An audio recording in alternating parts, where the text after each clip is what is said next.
দেশের প্রধান পুঁজিবাজার ঢাকা স্টক এক্সচেঞ্জে লেনদেন চাঙাভাব অব্যাহত আছে।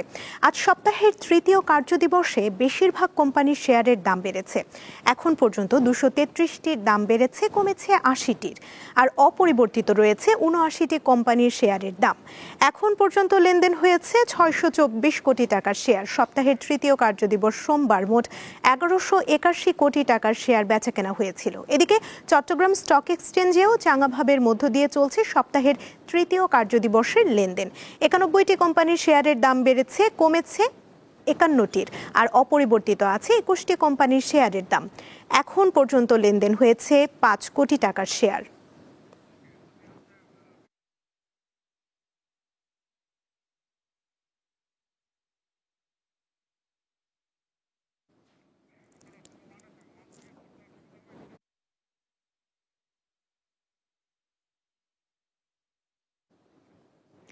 ঢাকা স্টক এক্সচেঞ্জের সপ্তাহের তৃতীয় কার্যদিবসে লেনদেনের আরও তথ্য নিয়ে যোগ দিচ্ছেন সহকর্মী শাহরিয়ার ইমন।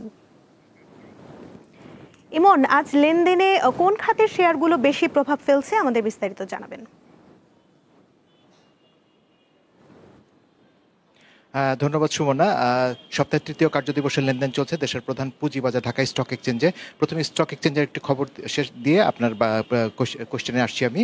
প্রথমে আমরা দেখছি যে আজকে ঢাকা স্টক এক্সচেঞ্জে সূচকের চাঙ্গাভাবের মধ্য দিয়ে লেনদেন চলছে। আমরা সকাল থেকেই দেখছি যে আপনার লেনদেনের মধ্যে বেশ একটি তেজিভাব বিরাজ করছে। আমরা এখন পর্যন্ত অর্থাৎ প্রথম 3 ঘন্টায় দেখছি দেশের প্রধান পুঁজিবাজার ঢাকা স্টক এক্সচেঞ্জে 750 কোটি টাকা লেনদেন ছাড়িয়ে গেছে। আমরা যদি এখন লেনদেন দেখি, এই মুহূর্তে লেনদেন হয়েছে প্রায় 781 কোটি টাকার শেয়ার।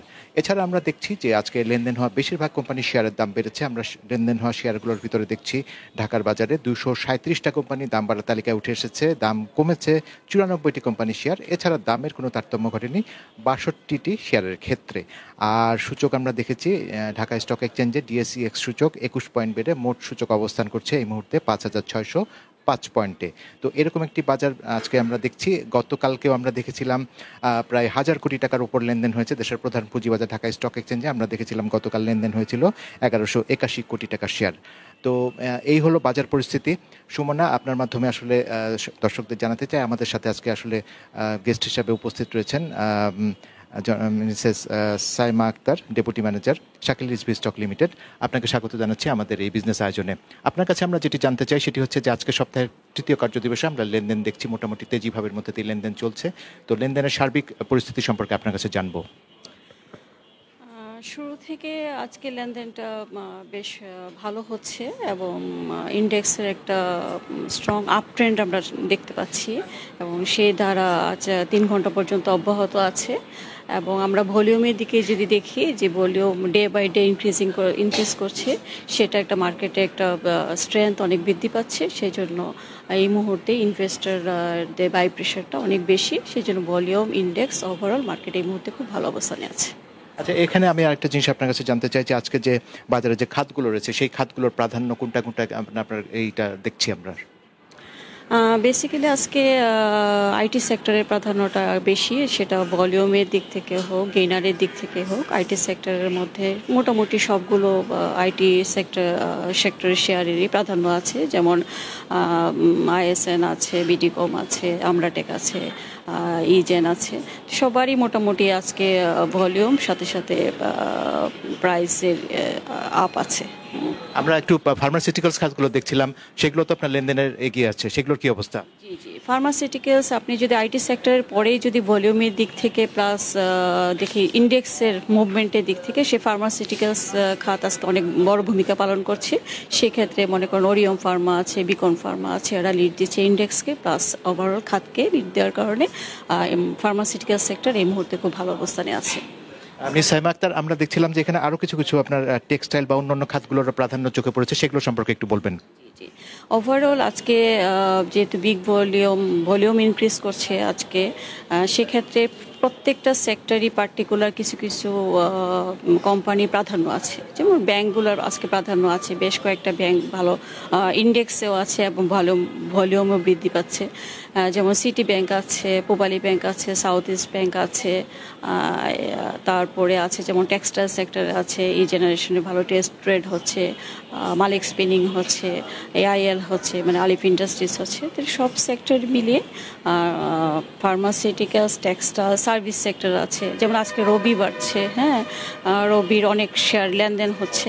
তো ওভারঅল শুধুমাত্র পার্টিকুলার যে মিসেলিনিয়াস যেসব সেক্টরগুলো আছে সব সেক্টরই আজকে একটা মোটামুটি একটা তেজিভাব বিরাজ করছে। আচ্ছা, আপনার কাছে একটি বিষয় জানতে চাই, সেটি হচ্ছে যে আমরা বাজারে দেখছিলাম যে গতকালও 1,000 কোটি টাকার উপর লেনদেন ছাড়িয়ে গেছে, আজকেও দেখছে যে আমরা লেনদেন একটু তেজি ভাব দেখা যাচ্ছে। তো এটার ইন্ডিকেশনটা কি, আসলে কি বাজারের প্রতি বিনিয়োগকারীদের আস্থা ফিরছে? হ্যাঁ, ডেফিনেটলি অনেক দিন পর বাজার একটা স্ট্রং আপ ট্রেন্ডে গিয়েছে, সেক্ষেত্রে ইনভেস্টররা অনেক তাদের আস্থা ফিরে জায়গাটা যে সে কি ছিল সেটা থেকে আর কাটিয়ে উঠে এখন ওরা বিনিয়োগমুখী হচ্ছে।